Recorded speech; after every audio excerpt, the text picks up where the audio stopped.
That news was brought to you by ACS Manufacturing Corporation, ISO certified world-class quality. ACS. Mars, matindi ubo ni bunso ko. May hika naman si Junior. Nausog? Ipatawas natin. Mga Mars, para sa ubo at hika ng mga bata, Plemex for Kids. Ang Plemex for Kids ay gawa sa halamang lagundi. Tinutunaw at pinalalabas ang plema. Ginhawa para sa mga bata. Totoo! Hindi chismis. Camille Pratsiambao po, nagtitiwala sa Plemex. Ang batang lagundi, Plemex! Vitex Segundo L is the generic name of Plemex for kids. If symptoms persist, consult your doctor. Mamis, agapan agad ang ubo at plemang nakabara. Pambatang lagundi, Plemex!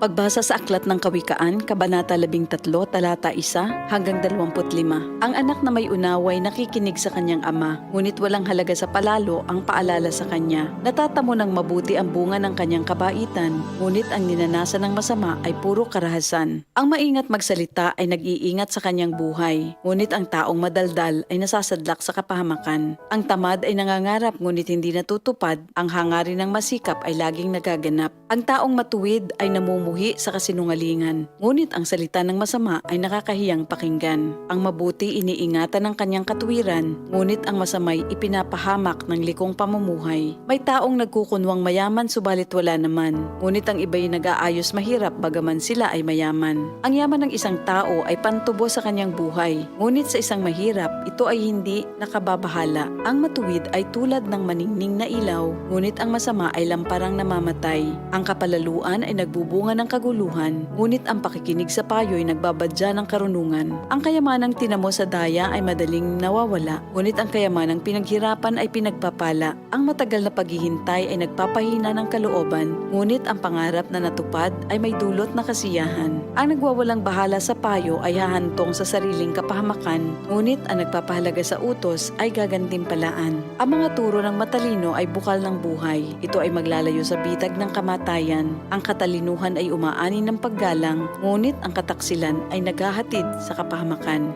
Ang katalinuhan ng isang tao ay nakikita sa kanyang gawa. Sa kilos ay nakikilala ang taong walang unawa. Ang masamang tagapagbalita ay lumilikha ng kaguluhan, ngunit ang mabuting tagapamagitan ay lumulutas ng alitan. Kahihiyan ng kasasadlakan ng hindi nakikinig sa saway, ngunit ang tumatanggap ng payo ay mag-aani ng karangalan. Ang pangarap na natupad ay may dulot na ligaya, ngunit ayaw iwan ng masama ang kasamaan niya. Ang nakikisama sa may unawa ay magiging matalino, ngunit ang kasama ng mangmang ay masusuong sa gulo. Ang hinaharap ng masama ay kahirapan sa buhay, ngunit sagana ang pagpapalang sa matuwid ay naghihintay. Ang matuwid ay nag-iiwan ng pamana hanggang sa kaapu-apuhan, at sa matuwid na uuwi ang naipon ng isang makasalanan. Ang bukid ng mahihirap may pangakong kasaganaan, ngunit ito'y nasasayang dahil sa kawalan ng katarungan. Mapagmahal na magulang, anak ay dinidisiplina. Anak na di napapalo, di mahal ng magulang. Ang matuwid ay sagana sa lahat ng kailangan, ngunit ang masama ay palagi namang nagkukulang.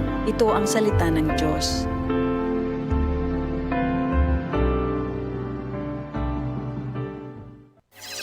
Ang programa kompleto sa rekados.